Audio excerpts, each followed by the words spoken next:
마가복음 14장 32절로 42절입니다.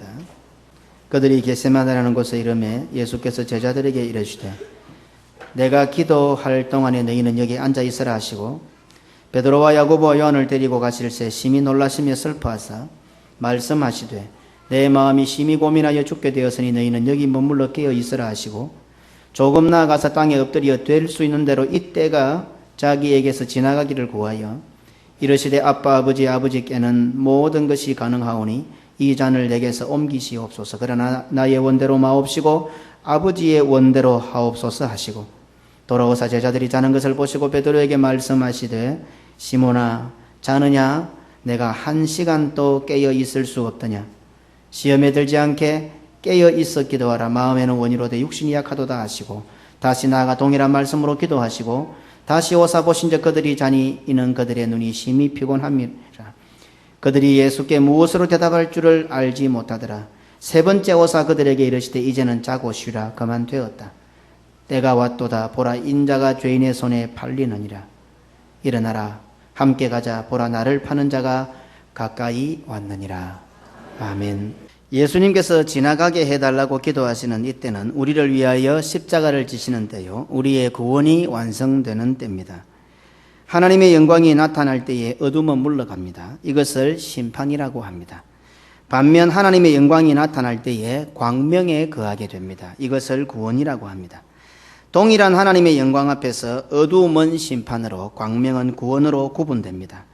이러한 등식은, 이러한 사상은 성경 전체에 동일하게 적용됩니다. 그러므로 예수님의 구원이 성취되는 이때가 한편으로는 심판이 나타나는, 심판이 이루어지는 때이기도 합니다. 예수님의 겟세마네 기도 사건은 예수님께서 십자가를 지시기 위하여 자신을 위한 기도로 준비하셨다기보다는 오늘 구원받은 성도들을 위한 예수님의 배려인 것을 우리는 지난 시간에 살펴보았습니다. 조금 이해를 돕기 위해서 설명해 볼까요? 우리 예수님께서 겟세마네 동산에서 땀이 땅에 떨어지는 빗방울처럼 되시기까지 기도 안 하셨으면 십자가를 안 졌을까요? 예수님께서 겟세마네 동산에서 기도를 안 하셨다면 십자가를 못 지셨겠습니까? 아닌 것을 우리가 다 압니다.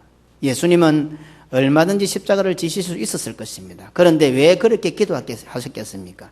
이것은 예수님 자신을 위한 것이 아니라 오늘 그 예수님을 믿는 우리들이 어떻게 해야 신앙생활을 잘할 것인지를 가르쳐 주기 위한, 우리를 위한 배려다 이 말입니다. 물론 예수님께서 인성을 입으셨다는 의미도 있습니다. 그렇지만 십자가를 앞에 두고 죽을 듯이 고민하며 공포에 뜨는 예수님의 모습이 단순히 예수님의 인성을 나타내기 위해서라면 해석이 너무 빈약합니다. 예수 그리스도를 믿음으로 구원 얻은 우리 성도들에게 이처럼 공포스럽고 가장 무서운 것은 하나님과 말씀과 교회와 단절되는 것이라는 사실을 가르쳐 주기 위함이라는 해석이 적절합니다. 예수님은 십자가를 앞에 놓고 고민하고 슬퍼하고 괴로워하고 죽을 듯이 공포에 떨었습니다. 그런데 이 사실을 단순히 십자가의 고난이 이토록 힘들었구나 이렇게 해석해버린다면 안 된다 이 말입니다. 사도들을 위시해서 예수님의 뒤를 따라갔던 수많은 사람들이 오늘 이 땅에도 이 믿음과 신앙 때문에 순교하고 어려움을 당하는 자들이 그 복음 때문에, 구원 때문에, 예수님 때문에 당당하게 즐거움으로 고난을 당하고 순교의 길을 가고 있습니다. 그런데 예수님이 그 구원을 완성하시는 십자가를 지는 것 때문에 고민하고 슬퍼하고 괴로워하고 죽을 듯이 공포에 떨고 그 정도로 십자가의 고난이 힘들었구나 이렇게 해석해버리면 그 속에 나타나 있는 예수님의 진짜 의도를 우리가 놓쳐버린다 이 말입니다.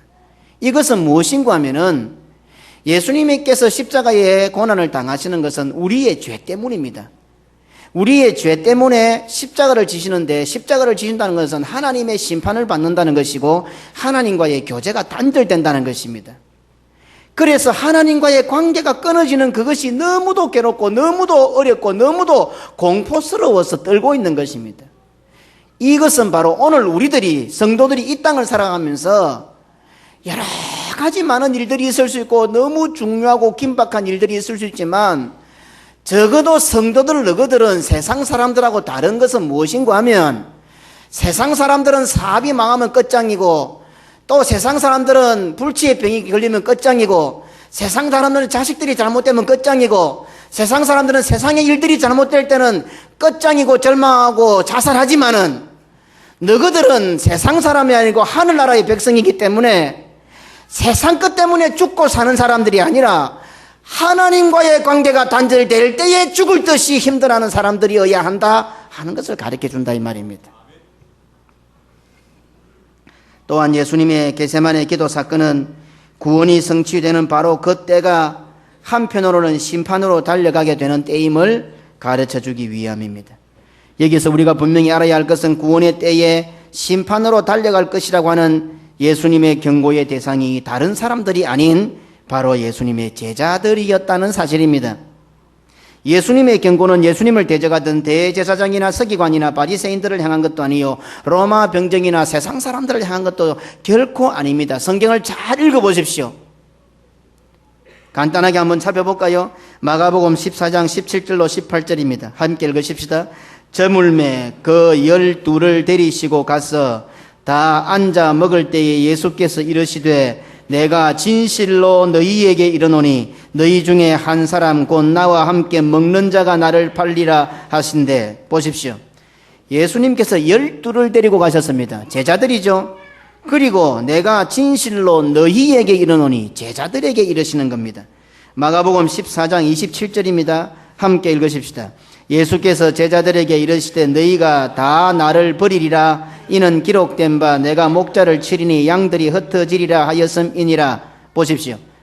제자들에게 이르시되 예수님께서 구원을 이루시는 그때에 심판으로 달려가는 자들이 세상 사람들이나 로마 병정이나 대제사장이나 서기관이나 바리새인들이 아니라 제자들이라고 하는 사실을 오늘 계속 성경은 언급하고 있습니다. 그리고 특히 다음 주일에 설교의 주제가 될 베드로가 심판으로 달려가게 될 대상이라고 경고하고 계십니다. 그러니 오늘 예수님께서 말씀하시는 경고의 대상 인물들은 12 제자들과 그것도 수제자라고 하는 베드로라는 사실입니다. 마가복음 14장 29절로 30절에 베드로가 여짜오되 다 버릴지라도 나는 그리하지 않겠나이다. 예수께서 이르시되 내가 진실로 네게 이르노니 오늘 이 밤 닭이 2번 울기 전에 내가 3번 나를 부인하리라. 예수님의 말씀 한마디에 그대로 순종하여 모든 것을 버려두고 예수님을 쫓았던 제자들에게 그야말로 자존심 구겨지는 말씀이 아닐 수가 없습니다. 그야말로 예수님의 이러한 지적은 김 빠지는 말씀이 아닐 수 없으며 불쾌한 말씀이 아닐 수가 없습니다. 예수님의 제자들이 실제로 그렇다 하더라도 자신의 모든 것을 버려두고 자신의 인생을 올인하여 예수님을 따랐던 제자들이 아닙니까? 그리고 지금 3년이나 예수님을 따라다녔습니다. 얼마나 많은 어려움들이 많았고 지금도 예수님을 해하려고 하는 자들이 많았습니까? 그 어려움 가운데서 예수님을 몸으로 막았던 자들이 바로 이 제자들입니다. 그렇다고 한다면 다른 사람들은 몰라도 적어도 그것을 다 아는 자신의 스승이신 예수님께서는 그러한 자신들을, 그러한 제자들을 격려해 주시고 용기를 북돋아 주어서 그 위기를 이길 수 있게 해줘야 하는 것 아닙니까? 그런데 예수님의 반응은 어떠합니까? 오히려 너희들 다 그런 놈인 줄 내가 알고 있었다. 너희들 다 그럴 줄 내가 알았다. 예수님께서는 여기서 한술 더 뜨시면서 말씀하십니다. 다 주님을 버릴지라도 나는 주님을 버리지 않겠습니다. 감옥에도 같이 가고 죽는데도 함께 주와 함께 가겠습니다 라고 말하는 제자에게 내가 단정하건대 내가 확언하건대 너는 나를 부인할 것이다. 이렇게 지금 말씀하고 있다는 사실입니다. 마가복음 14장 29절로 30절에 베드로가 여짜오되 다 버릴지라도 나는 그리하지 않겠습니다. 예수께서 이르시되 내가 진실로 네게 이르노니 내가 다는 해서 네한테 말하는데 너는 나 부인할 놈이다. 그것도 3번이나 내를 부인할 거다. 두고 봐라. 이 정도 되면 우리 입장에서 볼 때 부인할 마음이 없다가도 실망이 되고 갈등이 생길 것 같지 않습니까? 한번 쉽게 한번 풀어보십시다. 이 장면을. 오늘 예수님께서 직접 우리 교회에 오셨습니다. 그리고 이 예배 시간에 제 대신에 이 자리에 서서 설교를 하신다고 가정하십시다. 예수님께서 자신의 제자들에게 설교하셨던 것과 똑같이 이 강단에서 오늘 우리들에게 설교한다고 한번 생각을 해보십시다. 그러면 과연 우리들의 반응은, 나의 반응은 어떠하겠습니까? 연약하고 부족한 우리들이지만 그래도 우리는 세계를 교굴하여 복음 전하는 교회요, 그 교회에 속한 성도들이 아닙니까? 모진 환난과 고난 가운데서도 교회와 목사님을 지켜내었던 그런 교회와 성도가 아닙니까? 그리고 지금 우리가 사업을 하고 공부를 하고 돈을 벌고 살아가는 모든 목적도 복음과 교회의 사명을 감당하기 위해서 하는 게 아닙니까? 지금 이 순간에도 이 지역적인 한계를 극복하고 우리 수준의 몇 배나 넘게 최선을 다하여 피와 땀과 눈물을 짜내어서 복음 전파의 사명을 감당하고 하나님께 주신 나의 사명을 감당하기 위해서 최선을 다하는 자들이 바로 우리들 아닙니까? 지금도 살아가는 삶에 수많은 어려움과 방해와 고난이 있지만 그래도 주님 한 분 믿고 믿음과 신앙 하나 때문에 그것을 지키며 그리고 주일마다 시간마다 교회를 찾아 나와 기도하고 헌신하고 희생하고 있는 우리들이 아닙니까? 어쩌면 예수님의 제자들만큼은 되지 않는다 하더라도 나도 내 인생 내 삶 전부 포기하고 교회 일을 최우선적으로 생각하고 하나님의 일을 최우선적으로 생각하고 부족한 목사지만 성도들에게 말씀을 전할 때에 그 말씀에 아멘하고 순종하고 그렇게 따라 보려고 발버둥 치는 우리들이 아닙니까? 그런 우리들에게, 그런 나에게 오늘 예수님이 이 자리에 오셔서 이렇게 설교하신다는 겁니다. 예수께서 이르시되 내가 진실로 너희에게 이르노니 너희 중에 한 사람 곧 나와 함께 먹는 자가 나를 팔리라. 제자들에게 이르시되 너희가 다 나를 버리리라. 내가 진실로 너희에게 이르노니 오늘 이 밤 닭이 2번 울기 전에 너는 나를 3번 부인할 것이다. 만약 예수님께서 오늘 우리들에게 이와 같이 설교하신다면 이 예배의 자리에 앉아있는 우리들의 마음이, 내 마음이 어떠할 것 같습니까? 쉽게 적용되지요. 오늘 이 시간에 예수님이 설교자로 오셔서 이렇게 설교하신다면 오늘 우리들의 마음이 어떠할 것 같아요? 제자들은 자신의 인생 전부를 버렸습니다. 그리고 주님을 쫓았습니다. 그런데도 모질게 예수님께서는 제자들에게 이렇게 설교를 하고 계시는 겁니다. 이 장면이 오늘 본문의 장면입니다. 너희들이 나를 팔고 나를 버리고 나를 부인할지 모르니 정신을 차리고 깨어 기도하라 라고 하는 정도도 어쩌면 우리 입장에서는 예수님 그렇게 나를 못 믿으십니까? 오늘까지 내가 예수님을 믿고 교회를 섬기고 사명 감당한 것 생각하면 어찌 그것 정도도 그렇게 나를 못 믿습니까? 우리는 아마 그렇게 반응할 것입니다. 그런데 예수님께서는 그렇게 말씀하지 아니하시고 너희들이 나를 버릴지도 모르고 나를 부인할지도 모르고 나를 팔지도 모르니까 정신 차리고 깨어 기도하라 이 정도도 아니고 내가 다 능하건대 너희 모두는 다 나를 버릴 거다 이놈들아 이렇게 설교하신다면 우리가 어떻게 반응하겠나 이 말입니다. 오늘 이 장면입니다. 이 본문 말씀은 내가 진실로 너희에게 이르노니 어찌 예수님이 이렇게 가혹합니까? 좀 심한 표현 아닙니까? 도대체 예수님은 우리를 어떻게 보시고 나를 어떻게 보시고 하시는 말씀인가? 우리가 이만큼 예수님을 믿고 따랐는데 이 믿음과 신앙 없으면 예수님 아니면 나는 지금 살아갈 힘도 없는데 예수님 한 분밖에 내 인생의 목표가 없는데 어떻게 내한테 이렇게 혹독한 말씀을 하실 수 있는가? 이런 생각이 안 듭니까? 그런데 오늘 예수님은 제자들에게 바로 이와 같이 설교를 하고 계시는 겁니다.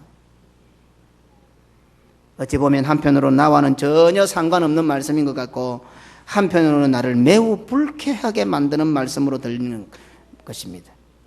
하지만 분명한 것은 바로 이러한 예수님의 말씀은 그 당시에도 예수님의 제자들에게 하셨던 것처럼 오늘 또 지금 이 예배의 자리에 앉은 우리들에게 하시는 말씀이라는 것을 잊어서는 안 됩니다. 예수님의 겟세마네 기도는 단순히 그때 있었던 역사적인 기록 정도가 아닙니다. 그 겟세마네의 기도는 예수님께만 해당되고 오늘 우리 성도들과는 아무런 상관없는 말씀이 아닙니다. 바로 이 말씀은 우리들에게 주어진 복음입니다. 그러면 예수님께서 이렇게 말씀하셔야 했던 이유가 무엇일까? 그것을 알아야 되지 않겠습니까? 그것은 우리도 예수님처럼 겟세마네의 기도가 있어야 우리의 믿음과 신앙을 지킬 수 있다는 것을 예수님께서 가르쳐 주시기 위함입니다. 땀이 땅에 떨어지는 빗방울처럼 되기까지 겟세마네의 기도가 동반되지 않으면 비록 너희들이 짧은 인생이라 하지만 또 너희들이 맡은 사명이 그리 큰 것은 아니라 할지라도 그 사명 감당할 수 없고 믿음 지킬 수 없다 라고 하는 교훈을 주기 위함입니다. 우리도 예수님의 제자들처럼 깨어 기도하지 않으면 예수님을 팔게 되고 예수님을 버리게 되고 예수님을 버리고 흩어지게 되고 예수님을 부인하게 되고 저주하게 되고 저주하며 부인하고 맹세하며 부인할 수밖에 없다는 사실을 오늘 예수님은 가르쳐 주기 위함인 것입니다. 그래서 예수님께서는 모욕적일 정도로 다급하게 지금 제자들을 지적하고 경고하고 계시는 것입니다. 그런데도 제자들은 한결같이 졸고 있고 자고 있었습니다. 한번 큰 소리로 아멘 해보시기 바랍니다. 아멘 하셔야 됩니다. 예수님을 나의 구주로 믿습니까? 예수님과 복음과 교회를 사랑하십니까? 나는 부족하지만 이 땅에 속한 자가 아니라 하늘의 백성임을 믿습니까? 겨자씨 하늘과 같이 연약하지만 하나님께서 나에게 사명 맡기셨음을 믿습니까? 적어도 다른 것은 잘 몰라도 내가 죽을 때까지 하나님의 보좌 앞에 설 때까지 좌로 우로 치우치지 않고 주님의 뒤를 따라가기를 원하십니까? 정말 그렇다면 겟세마네로 가서 기도해야 된다 하는 것을 말씀하고 있습니다. 겟세마네로 가서 기도하지 않으면 너희들은 번번이 실패할 수밖에 없다. 예수님의 제자들도 실패했다. 그러니 이 말씀을 너희들이 교훈 삼아 너희들은 그러지 말거라. 내 제자들은 그리하였다 할지라도 2000년이 지나서 이제는 완성된 복음을 가지고 살아가는 부산기금교회 성도들아, 나의 사랑하는 백성들아, 내 제자들아, 너희들은 그러지 말거라. 오늘 이 말씀인 것입니다. 그래서 우리 모든 성도들을 겟세마네로 부르시고 특별히 세계를 교구로 하여 선교하겠다는 우리 교회는 어떤 일이 있어도 맡은 사명을 감당하겠다고 하는 우리는 예수님께서 친히 따로 구별하여 데리고 가셔서 예수님 곁에서 기도하게 하시는 것입니다. 그렇다면 오늘 우리들의 겟세마네 동산은 어디입니까? 바로 이 교회가 우리들의 겟세마네입니다. 그리고 바로 이 예배의 시간이 바로 겟세마네의 기도 시간입니다. 이 교회는 겟세마네 동산이요, 이 예배 시간은 지금 우리가 겟세마네 동산에서 예수님과 함께 기도하는 시간입니다.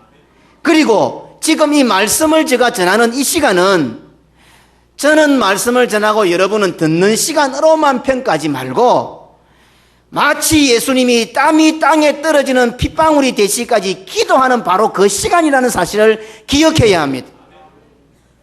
단순히 나는 가만히 앉아서 눈 감고 눈 지그시 감고 말씀을 듣는 게 아니고 지금 예수님은 땀이 땅에 떨어지는 핏방울같이 공포에 떨면서 기도하고 있고 그 곁에서 그 예수님을 바라보면서 함께 기도하는 시간이 바로 이 말씀 듣는 시간입니다. 그러니 이 설교 시간은 목사가 말하는 시간이 아니고 예수님은 피를 토하듯이 기도하고 계시고 우리는 그 옆에서 예수님의 그 모습을 보고 나도 함께 땀이 땅에 떨어지는 핏방울이기까지 함께 기도하는 시간이 바로 이 설교 시간이란 말입니다. 그렇게 안 하면 이 설교의 은혜를 못 받는다 이 말입니다. 그러니 이 본문의 말씀은 예수님의 뒤를 따라가는 우리 성도들이 매주일 예배의 현장에서 재현하는 상황을 그대로 그려놓은 것입니다. 우리가 이 땅을 살면서 우리를 향하신 삼위 하나님의 구원 역사를 가장 명확하게 가장 분명하게 체험하고 맛볼 수 있는 시간은 바로 이 예배의 시간이요, 이 예배의 장소이기 때문에 그렇습니다. 혹시 개인적으로 기도하고 기도원 등을 찾는 시간이 구원의 역사가 일어나는 시간으로 생각하는 분들은 없습니까? 착각해서는 안 됩니다. 교회의 창시자는 예수 그리스도이십니다. 그래서 교회의 주인은 예수님이십니다. 그리고 교회는 예수 그리스도의 몸입니다. 교회는 예수 그리스도를 믿는 자들의 모임입니다. 교회는 주님의 날에 주를 믿는 자들이 함께 모여 하나님께 예배드리며 교제하는 곳입니다. 주의 이름으로 모인 그곳에 그 예배에 성령 하나님께서는 친히 역사하시고 함께 하십니다. 그러니 이 교회에서 드리는 예배는 예수 그리스도를 믿어 구원 얻은 자들이 모여 삼위 하나님의 구원하심을 찬양하며 경배하며 누리며 맛보는 시간입니다. 그러므로 교회가 예배로 모이는 시간이야말로 하나님의 구원 역사가 이 땅에서 가장 극명하게 드러나는 시간일 수밖에 없습니다. 이 세상에서 삼위 하나님의 구원 역사를 가장 정확하게, 가장 또렷하게, 가장 분명하게, 극명하게 바라볼 수 있고 맛볼 수 있는 시간이 언제냐? 바로 이 예배 시간입니다. 예수님께서 기도하셨던 겟세마네 현장이요, 우리의 구원이 완성되는 사실을 알리는 관문과도 같은 시간이 바로 이 예배 시간이요, 말씀이 선포되는 시간입니다. 우리의 구원이 바로 코앞에 와 있는 시점입니다. 예수님께서 겟세마네에서 기도하신 것은 바로 우리의 구원이 코앞에 와 있다는 겁니다. 그런데 바로 그때 예수님께서는 제자들에게 정말로 불쾌하게, 자존심 상하게, 또 그것을 넘어서서 절망과 같은 아주 제자들이 막 실망할 수밖에 없도록 말씀을 주시고 경고하고 계신다는 사실입니다. 예수님께서는 자신이 십자가를 지시고 구원을 성취하시려는 바로 이때가 예수님의 제자들에게 있어서는 예수님을 파는 때가 되고 예수님을 버리고 흩어지는 때가 되고 예수님을 부인하는 때가 될 것이다 라고 경고하셨던 것입니다. 자, 이제 제자들의 입장을 한번 살펴볼까요? 그것은 예수님의 입장이고 제자들의 입장은 어떠합니까? 지금 제자들의 입장에서 볼 때에 바로 이때 구원이 완성되는 때는 자신의 인생을 다 버리고 주님을 쫓았던 것이 이제 결실을 거두려고 하는 아주 중요한 시점입니다. 아, 이제 주님의 나라가 오겠구나. 우리가 모든 것을 버리고 주님을 쫓았는데 이제 그의 나라가 오겠구나. 아, 그의 나라가 오면 나는 영의정을 할 것이고 나는 자의정을 할 것이고 나는 우의정을 할 것이고 나는 장관을 할 것이고 과연 나는 어떤 자리를 차지해야 될 것인가. 아, 내가 정말 주님을 따르기 위해서 모든 것을 버렸는데 내가 잘 판단했구나. 내 인생 잘 올인했구나. 이제 그의 나라가, 이제 주님께서 왕으로 등극하시는 그의 나라가 오게 되었구나. 그때는 바로 제자들에게 이와 같은 때였습니다. 예수님은 너희들은 나를 버리고 흩어지고 나를 부인하고 나를 팔 것이다 했는데 오히려 제자들은 예수님의 생각하고는 전혀 다른 겁니다. 나는 지금 어떤 자리를 차지할 것인가? 예수님이 왕으로 등극하시면 나에게 어떤 자리를 줄 것인가? 지금 눈도장 찍기에 바쁩니다. 그러니까 요한과 야고보의 어머니가 치맛바람을 일으키면서 예수님께 찾아와서 예수님이여 당신의 나라에 임할 때에 당신의 나라가 이 땅에 세워질 때에 우리 아들 하나는 오른편에 우리 아들 하나는 왼편에 좀 앉혀주십시오. 이렇게 청탁을 넣게 된 것입니다. 지금 모든 제자들의 입장은 관심은 여기에 몰려 있습니다. 아, 내가 정말 예수님 잘 따랐구나. 모든 것을 버리고 주님 앞에 잘 나왔구나. 주님 따라다니면서 고생한 보람이 있구나. 이제 그의 나라가 곧 도래하는구나. 이게 예수님의 제자들의 생각이었습니다. 그런데 이제 그날이 다 된 것 같은데 자신들의 수고와 헌신이 결실을 보려고 하는데 예수님은 뜬금없이 자신들을 향하여 너희들이 나를 팔 것이고 버릴 것이고 흩어질 것이고 부인하게 될 것이라고 말씀하는 것이 아닙니까? 지금 제자들의 생각과 예수님의 생각은 너무도 다른, 아니 정반대입니다. 동상이몽입니다. 같은 침대에서 잠을 자는데 꿈은 다른 꿈을 꾸고 있습니다. 그러니 예수님의 애타는 간곡한 권고의 말씀이 제자들의 귀에 들려질 리가 없습니다. 우리끼리 이야기할 때도 그렇잖아요. 다른 일에 막 몰두해 있으면요 안 들리는 겁니다. 자기 생각대로 듣는 겁니다. 똑같은 사건을 놓고, 그렇죠? 아, 어떤 사람은 멋있다, 어떤 사람은 좀 모자란다, 어떤 사람은 안 돼 보인다, 어떤 사람은 좋아 보인다. 자기가 지금 찬 입장을 가지고 볼 때에 똑같은 상황이지만 각기 다르게 나타납니다. 오늘 이 마이크를 통해서 똑같은 광고를 해도 듣는 사람은 천차만별입니다. 희한합니다. 예? 그런 거 많이 경험해 보시죠. 오늘 예수님은 애가 탑니다. 이놈들아, 조금만 있으면 그 위험이 닥쳐온다. 정신 차리라.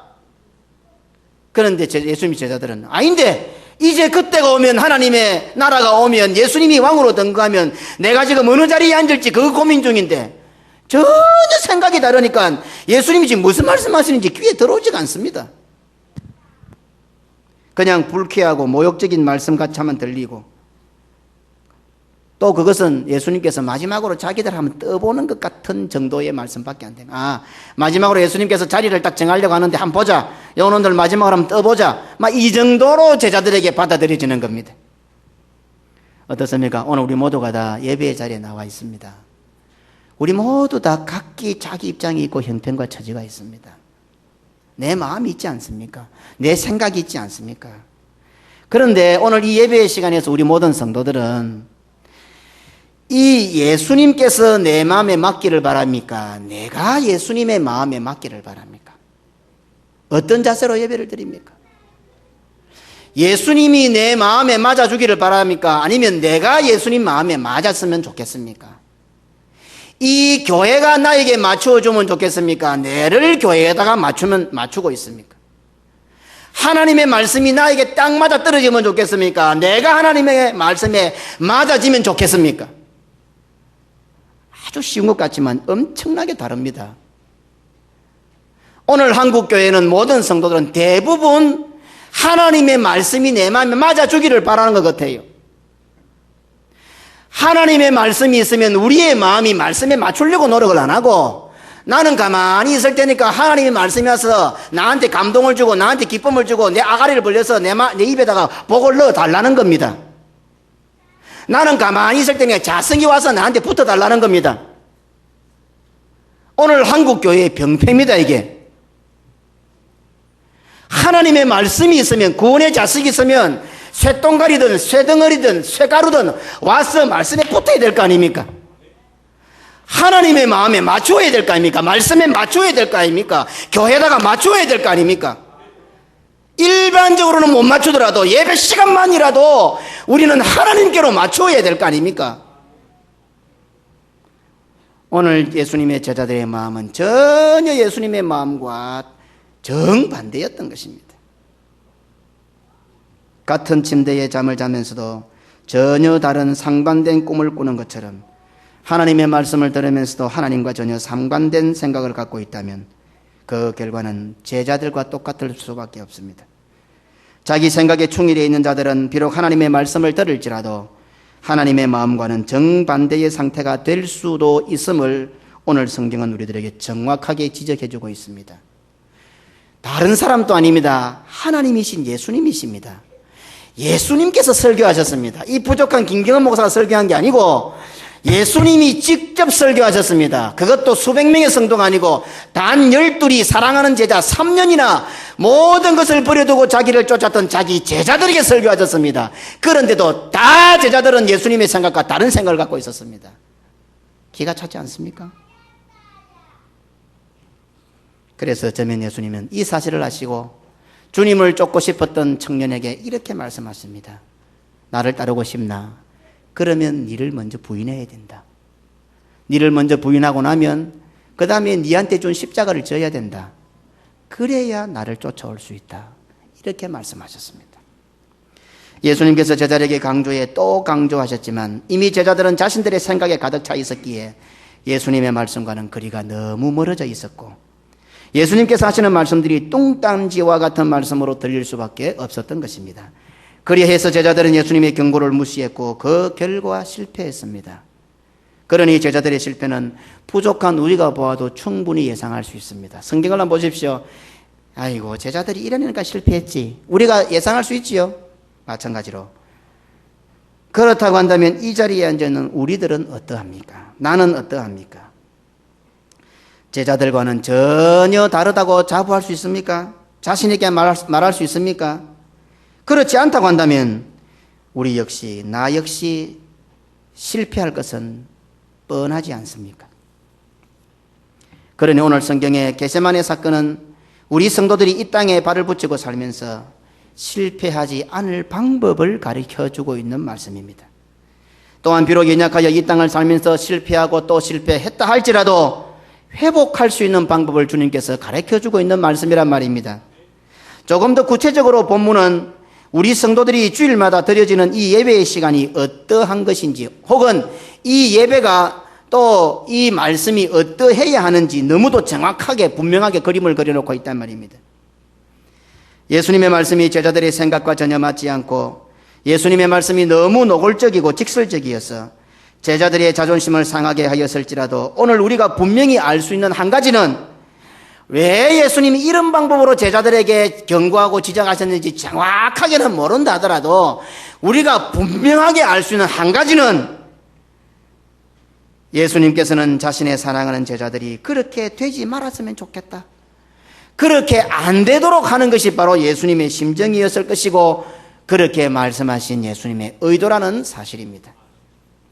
이 자리에 서서 설교하는 이 목사의 마음도 단순히 다른 교회, 다른 목사들과 스타일이 다른 정도로 인정되기를 원하지 않습니다. 바로 그 예수님의 마음으로, 그 예수님의 심정으로 설교하고 있다 하는 것을로 알아주면 좋겠다 이 말입니다. 왜 예수님이 이런 방법을 사용했는지는 우리는 정확하게는 모르지만은 물론 또 살펴보면 다 깨닫게 됩니다만 일단은 우리가 간단하게 생각해 볼 때에 좀 예수님의 방법이 너무 노골적이다, 너무 직설적이다, 너무 심했다 막 그렇다 하더라도 적어도 예수님은 사랑하는 자기의 제자들이 그렇게 안 되었으면 좋지 않겠느냐? 너희들 절대로 그렇게 되면 안 된다 하는 심정을 가지고 이렇게 경고하고 지적하셨을 것이란 말입니다. 그러니 오늘 저도 이렇게 설교하는 이유는 다른 교회 목사들하고 스타일이 다르고 요즘 좀 보기 드문 목사다 이 정도가 아니라 바로 이 예수님의 심정을 가지고 이렇게 설교하고 싶다 이 말입니다. 이렇게 설교 안 하면 저는 은퇴해야죠. 아마 저의 은퇴 시점은 그때일 것 같아요. 제가 더 이상 이렇게 설교가 안 되면은 그때 제가 은퇴해야 안 되겠습니까?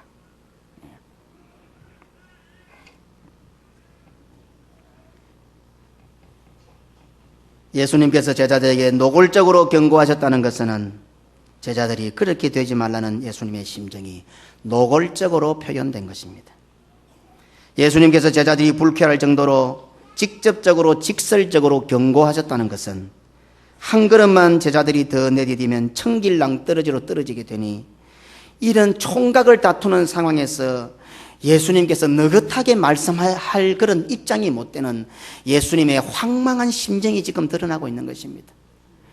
지금 사랑하는 내 새끼가 칼을 들고 지 심장을 찌르려고 하는데 야야 칼을 들면 위험하단다. 지금 이렇게 말 못하는 거예요. 이놈의 새끼야 이렇게 감을 찔러놔야 되는 겁니다. 한 길만 한 걸음만 떨어지면 천길랑도로 떨어져 죽으니까네 야야 그 발 내디디면 큰일 난데 떨어지면 죽는데 이렇게 말 못하시는 것입니다. 야야 지금 그 한 걸 움직이지 마라 꼼짝하지 마라 지금 예수님의 황망한 심정이 드러나고 있는 겁니다.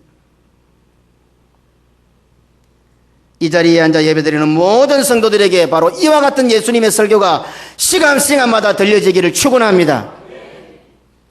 예수님의 노골적이고 비인격적으로 보이는 이 말씀들은 단순히 제자들의 잘못된 상태를 지적하고 경고하시는 것만이 아닙니다. 사람의 마음을 다 아시는 하나님께서 제자들의 마음을 읽으시고 그것에 대해서 책망하시고 심판하신 것이 아니란 말입니다. 내 너희들 마음 다 아는데 요놈들 봐라 두고 봐라 너는 떨림없이 나를 배신할 거다. 그래서 괘씸해서 그렇게 뭐라 하는 거 아니단 말입니다. 제자들이 그렇게 되어서는 안 된다는 예수님의 심정이며 혹시 앞으로 그렇게 너희들이 되었다 하더라도 회복하고 돌이킬 수 있는 방법을 제자들의 뇌리 속에 강하게 충격으로 남기고 있는 겁니다. 그냥 대충 이자 뿌리잖아요. 그러나 심하게 충격으로 탁 와닿으면은요 이게 안 잊으시잖아요. 뭐 우리가 뭐 연필 깎다가 쫓긴 손 보이고 이런 거는 형투도 안 남잖아요. 그러나 수술을 해서 배를 쭉 째놓으면은 세월이 아무리 가도 흉터가 남지 않습니까? 여자들이 아무리 날씬하고 뭐 혹 들어가는 배 22, 23 회사도 한 둘이 낳고 나면 뭐 배가 늘어지가 축 처져가 쭈글쭈글하고 막 그거는 무슨 수를 써도 안 줄어들잖아요. 흔적이 남잖아요. 그런 것처럼 예수님께서는 지금 제자들이 실패할 줄 뻔히 아시기 때문에 실패하고 나서도 돌아올 수 있도록 제자들에게 막 충격을 꽉 주는 겁니다. 절대로 잊지 말아요. 이거 안 잊으면 너희는 돌아올 수 있다. 이거 이제 보면 끝장이다. 그래서 막 모욕적으로 막 노골적으로 심각하게 막 불쾌하게 오늘 제자들의 머릿속에 뇌리 속에 팍 박아버리는 거예요. 이게 예수님의 설교입니다. 오늘 우리들도 마찬가지입니다. 세상에 나가면 너무 우리 눈을 현혹하고 유혹하는 게 많아요. 일주일 살면서 24시간 살면서 주님 생각하고 사는 시간 몇 시간이 됩니까? 솔직하게 한번 자기 지금 평가해 보십시오. 24시간을 살면서 예수님 생각하고 사는 시간이 몇 분이나 돼요? 솔직하게 모두가 다 그렇습니다. 그러니까 이 주일 시간만이라도 우리 주님께서는 이 목사를 통해서 여러분들의 머릿속에 뇌리 속에 팍 충격적인 언어를 던지는 거예요. 안 잊어버리게 또 뜨끔 생각나도록 깜짝 놀라가 우리 아들 막 설교 듣다가 경기 나가고 왱 울듯이 막 뭉청뭉청 막 허리멍텅 막 섞여 살다가도 맞다 내가 실패했다 내가 지금 이래는 안 되지 생각나도록 우리 뇌리 속에다 콱 찍어버리는 거예요. 제자들의 뇌리 속에 충격적으로 지금 예수님은 잊지 못하도록 각인을 시키고 있는 것입니다. 그러니 예수님의 지적과 경고의 말씀은 곧 제자들에게는 회복과 구원의 말씀이 된다는 사실입니다. 그러므로 하나님의 심판은 구원으로 나아가는 지름길임을 잊어서는 안 됩니다. 이 사상은 성경 전체에 그대로 녹아 있습니다. 비록 범죄하여 에덴 동산에서 쫓겨났지만 범죄한 여자는 수고하여 자식을 낳고 남편을 원하고 남편에게 다스림을 받아라는 하나님의 심판을 받으면 구원을 얻게 됩니다. 오늘 여기 있는 여인들 쫓겠다 잡을더라도 정확하게 들으시기 바랍니다. 여자들, 자기가 여자라고 생각하는 사람들, 요새 남자들도 여자인 줄 알고 정신없는 놈들도 있는데 자기가 여자라고 생각하는 사람들 반드시 정확하게 들으십시오. 창세기 3장 16절에 또 여자에게 이르시되 내가 내게 하나님께서 여자에게 임신하는 고통을 크게 더하리니 여자가 수고하고 자식을 낳을 것이며 너는 남편을 원하고 남편은 너를 다스릴 것이니라. 이것이 여자에게 주는 심판입니다. 요 하나님의 심판을 그대로 받고 믿고 순종하면 구원에 이릅니다. 요게 여자들이 할 일입니다. 내가 낳는 기계가 여자 여러분 너거들 하면 안 되고 당신들은 낳는 기계입니다. 낳아야 됩니다. 아들 못 낳은 사람들 지금이라도 낳으십시오. 하나님의 심판은 믿음으로 받으면 구원에 이르게 한단 말입니다. 그리고 뭐라 했습니까? 수고한다. 아침부터 일어나서 남편 밥상 차려야 되고 아들 키워야 되고 미치겠지요. 내가 되면 밥하는 소떡국 운전사가 여러분들은 소떡국 운전사예요. 빨래하는 기계예요. 밥하는 사람들이에요. 하나님께서 그래 허락했으면 해야지. 어디 이상한 거 배워가지고. 요새 대신방한테 가급적 집에서 봐봤어요. 요새 제가 대신방을 하니까 제 집사람하고 둘이만 가니까 대부분 다 집에서 하시더라고요. 너무 바쁘신 분들은 그래 못하지만 밖에 나가서 식사하실 것 같으면 차라리 봉투를 주십시오. 집에서 봐봐야 참 좋습니다. 좀 옛날로 우리 좀 돌아갈 필요가 있어요. 그래서 집사람하고 저하고 가서 우리 성도들이 차려놓은 밥상이 아이고 많이 못 차렸습니다 하지만 뭐 반찬 넣을 데가 없이 차려갖고 둘러앉아서 그 식구하고 이제 먹으니까 얼마나 좋은지 모르겠어요. 다른 교회는 몰라도 부산기금교회 성도, 여자 성도 여러분들은 놓는 기계고 밥하는 밥쟁이고 빨래하는 기계고 수고해야 되고 어디 쓸데없는 소리를 배워가고 전부 다 남편 기나 잡으려고. 여러분들은 남편을 원하고 남편에게 다스림을 받아야 된다. 요거를 받아들이면 구원에 이른단 말입니다. 이거는 해도 되고 안 해도 되고 아니고 이 하나님의 심판의 말씀은 구원에 이르게 하는 말씀이란 말입니다. 또 한 가지, 이제 남자들 기분 좋았죠? 남자가 더 큽니다. 잘 보시기 바랍니다. 에덴 동산에서 범죄의 책임을 지고 있는 남자 역시 평생에 수고하여야 그 소산을 먹을 것이며 흙으로 돌아갈 때까지 얼굴에 땀을 흘려야 하며 흙으로 돌아갈 것이라는 심판의 말씀을 그대로 믿고 받으면 구원에 이르게 됩니다. 창세기 3장 17절로 19절입니다. 아담에게 이르시되 내가 내 아내의 말을 듣고 내가 내게 먹지 말라 한 나무의 실과를 먹었은즉. 남편은 아내를 바르게 신앙으로 지도해야 되는데 요새 외된파인지 마누라가 남편을 지도하는 시대가 돼버렸어. 남자들 정신 차리십시오. 이거 회복 안 되면 가정도 교회도 나라도 회복 안 됩니다. 네가 여자의 가르침을 받아 선악과는 따먹었나? 이것부터 틀린 겁니다. 이건 회복해야 됩니다. 땅은 너로 말미암아 저주를 받고 너는 평생에 수고하여야 그 소산을 먹으리라. 땅이 내게 가시덤불과 엉겅퀴를 낼 것이라. 내가 먹을 것은 밭의 채소인즉 내가 흙으로 돌아갈 때까지 얼굴에 땀을 흘려야 먹을 것을 먹으리니 내가 그것에서 취함을 입었음이라. 너는 흙이니 흙으로 돌아갈 것이니라 하시니라. 오늘 이것은 남자들에게 주신 하나님의 심판입니다. 남자 여러분, 저를 비롯한 남성 동지 여러분, 우리가 돈 버는 기계입니까? 돈 버는 기계입니다. 마누라와 자식을 위해서 뼈 빠지게 고생해야 됩니까? 뼈 빠지게 고생해야 됩니다. 죽을 때까지 얼굴에 땀이 마르면 안 됩니다. 게으르고 나태하면 안 됩니다. 남자들 게으른 것만큼 나쁜 것 없어요. 이는 심판의 말씀입니다. 그러나 하나님의 심판은 곧 구원입니다. 오늘 우리는 아내와 자식들을 위하여 우리의 가족을 위하여 남자들은 뼈 빠지게 돈 버는 기계로 고생해. 평생 죽을 때까지. 턱하니 앉아있지 말고, 아이고, 뭐 일자리가 없어서 뛰쳐나가. 만들으란 말입니다. 성한교 유목사님 그러더라. 백수들 이해를 못 하겠다 그러더라. 우리 미안합니다. 제가 미안합니다. 윤장호 목사님 말씀을 그대로 지금 전달하는 겁니다. 남자가 말이야, 붕알다고 태어나가지고 백수가 뭐고 나가서 휴지라도 뜯지. 예수쟁이들이 말이야. 그렇게 말씀하시다. 평생에 수고해야 됩니다. 우리는 남자들 여기 있는 저를 위해서 우리 모두는 다 즐겁게 생각하십시오. 은퇴해라 무잘랍니까? 일하지 마라 무잘랍니까? 그거는 저주입니다. 일이 있을 때 감사한 거지요. 일할 수 있는데 감사하지요. 예? 조금 몸이 아파가 힘이 없으니까 만사가 귀찮고 하기 싫어. 그게 복입니까? 일 없으니 좋습니까? 그래서 막 억지로라도 제가 일을 만들어 봅니다. 뭐 성도들을 볼 때는 아무것도 아닌 것인지 몰라도 저 막 하늘공원 나가서 판넬 세우고 기둥 세우고 사람이 있습니까? 인부가 있습니까? 누가 나와서 도와줍니까? 잠자는 이범철 깨우려면 시급을 하지 않습니까? 그래도 기다리고 또 기다리고 하염없이 망부석이 될 때까지 기다려가지고 끝내는 밤새도록 해서 내가 일을 해놓고 맙니다. 예? 여러분들은 줄라 와서 목사가 하니 안 하니 할지 몰라도 저절로 되는 줄 알아요. 저게요. 예? 내한테 뭔 도움이 있노 저거. 안 해도 아무 소용없다 나는. 밥 먹을 때 한 군데도 없어서 뭐 내 밥상 안 차려주겠나 권사님들이.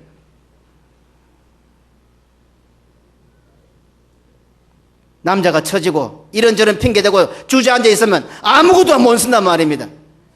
열심히 설교 준비하고 시간 나는 대로 교회를 생각하고 내 집이라 생각하면 이 교회가 내 집인 것 같으면 내가 어떻게 이 집을 관리할꼬. 그래 할 일이 너무 많아. 손댈 게 너무 많아. 집에 가서는 1년이 넘도록 수돗물 새는 거 하나 고치지도 못하면서 문고리 하나 그 드라이브 하나 그 돌리면 되는데 그거 하나 고치지도 않으면서 교회 오면 할 일이 너무 많아.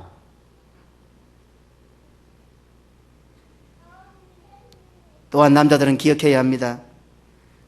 흙으로 돌아갈 겁니다. 이상하게 여자한테는 이런 말씀 안 하셨습니다.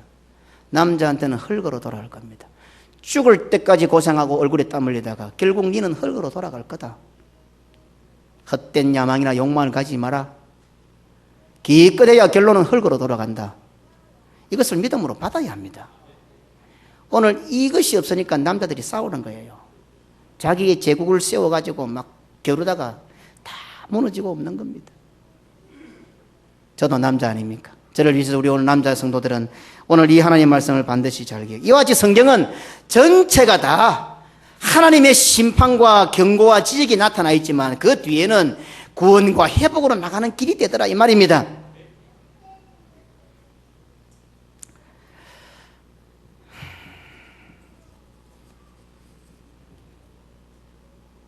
오늘만 여기까지만 하겠습니다. 다음 시간에 이제 회복의 방법이 나오는데 방법은 다음 시간에 살펴보도록 그렇게 하겠습니다. 오늘 예수님께서는 왜 이렇게 우리에게 겟세마네 사건을 말씀하고 계실까요? 오늘 이 시대에 나의 겟세마네는 과연 어딜까요? 왜 예수님께서는 땀이 땀에 떨어지는 핏방울처럼 기도하셨을까요? 왜 예수님께서는 제자들을 따로 이렇게 불러 세우셨을까요? 그리고 제자들 가운데 베드로와 야고보와 요한을 따로 부르셨을까요? 그리고는 제자들에게 자신보다 더 사랑하는 그 제자들에게 이와 같이 혹독하게 경고하시고 지적하셨을까요? 이 말씀은 오늘 우리들에게도 동일하게 주어지는 말씀입니다. 이것은 바로 예수님께서 제자들을 사랑하신다는 증거가 되는 말씀이요. 오늘 우리들도 동일하게 사랑하신다는 표현인 것입니다. 그렇다면 오늘 이 강단에서 이 말씀의 시간에 이 예수님의 설교가 들려져야 하는 겁니다. 우리의 영의 길을 열어서 예수님은 피를 토하듯이 제자들에게 지적하는데 예수님의 제자들은 그것이 귀에 안 들리는 거예요. 지금 예수님의 나라가 임하면 나는 오른쪽 왼쪽에 어느 자리에 앉을지 그것 생각하고 있는데 예수님이 뭐 쓸데없는 소리를 하노. 내하고는 전혀 상관없는 소리를 하노. 예수님의 말씀이 귀에 안 들리는 거예요. 그러니 예수님은 이렇게 지적하시는데도 제자들은 졸고 자고 있었던 겁니다. 그러니 오늘 우리들의 귀에는 이 말씀이 들려야 하는 겁니다. 이 말씀이 들리는 것도 다 하나님의 은혜입니다. 그리고 이런 모욕적이고 불쾌하고 받아들이기 불가능한 말에도, 이러한 말씀에도 아멘 할 수 있는 건 역시 하나님의 은혜입니다. 바로 이 자리가, 이 교회가 우리의 겟세마네인 것입니다. 그래서 우리는 주일마다 이 겟세마네에 찾아 올라옵니다. 실패했던 한 주간의 삶을 가지고 올라와서 주님이 우리에게 보여주셨던 대로 우리가 말씀을 듣고 기도함으로 회복되어지는 겁니다. 아, 그렇지. 나는 하나님의 나라의 백성이지. 나는 이 세상 백성 아니지. 막 세상에서 후디끼고 살다 보니, 너무 정신없이 살다 보니 막 뭐간지 목을 막 쪼여오니까 내가 막 너무 괴롭고 힘들었는데, 그래, 맞다. 나는 이 땅 백성이 아니라 하나님의 백성이구나. 그렇다. 나는 연약하여 실패하고 부인하고 저주하고 주님을 버리고 흩어졌지만, 맞다. 오늘 주일 주님 앞에 다시 나와서 이렇게 다시금 회복되는구나. 오늘 주님께서 이 교회를 우리들의 겟세마네로 만들어 놓으시고 주일마다 달력에 빨간 글자로 다 인쇄를 해가지고, 아무개야 이날은 겟세마네로 가는 날이란다, 이렇게 가르쳐 주시고 오늘 이렇게 불러주셔서 나를 구원의 백성으로 다시금 회복시키시고 구원의 은혜를 누리게 하시고 세상에 어떤 어려움이 있어도 이 기쁨을 가지고 이길 수 있는 하늘 백성으로 이렇게 세워주시는 것입니다. 이 은혜를 오늘 풍성히 받아 누리는 우리 모든 성도들 되시기를 주님의 이름으로 축원합니다. 우리 주 예수 그리스도의 은혜와 아버지 하나님의 무한하신 사랑과 성령의 교통, 위로, 축복, 인도하심이,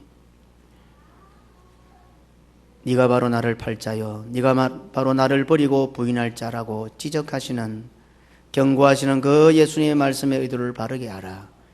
나를 그토록 사랑하시는 주님의 심정을, 주님의 사랑을 바르게 알아.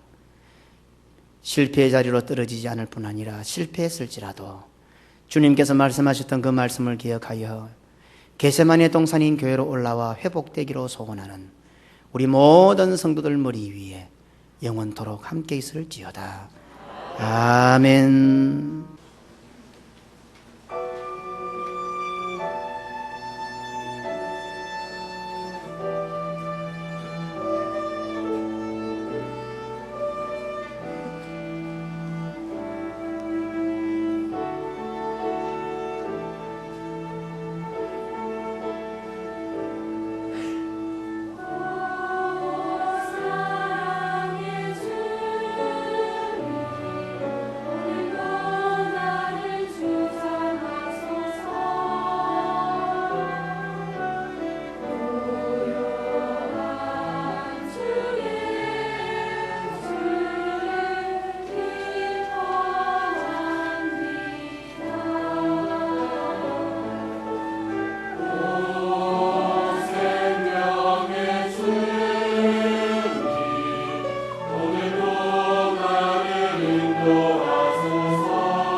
아멘.